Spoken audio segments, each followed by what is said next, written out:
बाबाजी बस्छन् त 2-3 वर्ष पुरानो भयो यार त यसो बुझकाज गरेर यसो भेटौँ न बता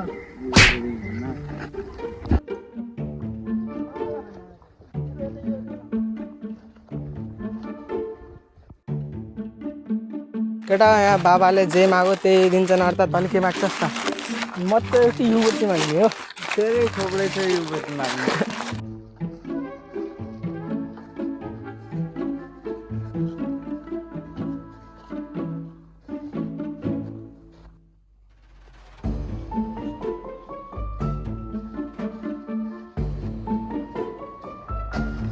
त्यहाँ गएर लखडासँग बढी बोल्ने नै त्यहाँ बाबासँग राम्रो वरदान माग्ने बढी बोल्ने ल ल पनि चाहियो त कहाँ हुन्छ बाटो यही त यति अहिले म देखाउँछु त मलाई क्या त्यस्तो हिँड्न बाबु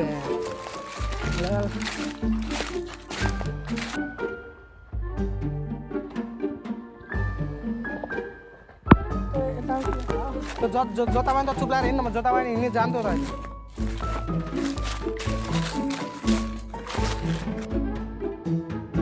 मलाई थाहा छैन यार बाटो यार कहाँ केटा यार किन ल्याएको त अनि यत्रो बाटो यत्रो हिँडिसक्यो अनि हिँड्ने भेटिहाल्छ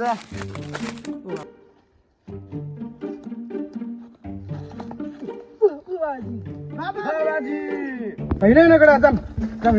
होइन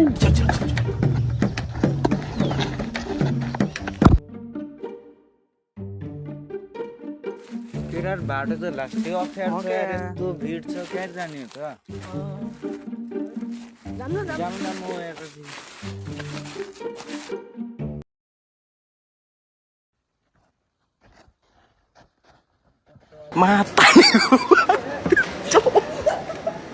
मातारीको भाइ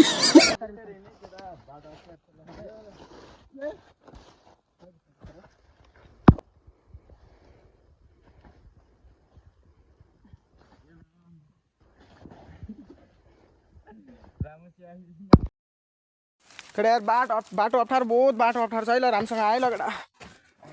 तपाईँ त गर्नु पर्यो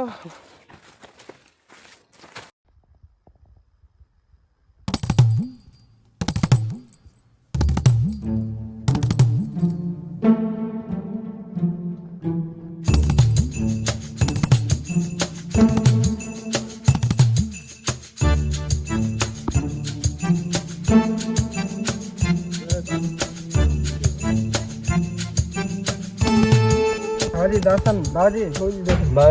दर्शन फर्काउनु बाबाजी दर्शन मूर्ख बालक तिमीले मेरो 3 वर्षको तपस्या भङ्ग गर्यो म तिमीलाई श्राप दिन्छु बाबुजी हामी धेरै टाढादेखि हजुरको नाम सुनेर आश गरेर आएको हामीलाई केही वरदान दिनुहोस् र तिमीले भन के वर चाहियो बाबा हामीले तपाईलाई सोध्न आएका हौँ ल भन बालक के हो तिम्रो प्रश्न बाबाजी हामी तपाईँलाई केही कुरा सोध्न आएका हौँ सोध बालक तिमीलाई के कुरा सोध्न मन छ म त्यसको उत्तर दिने बाबा तपाईँ तपस्या गर्न लाग्नु कति समय भयो बालक मैले तपस्या गर्न लागेर 3-4 वर्ष हुन लागिसक्यो जन्म जान्ने बाबा हजुर यस्तो ठुलो घना जङ्गलमा के खाएर बस्नुहुन्छ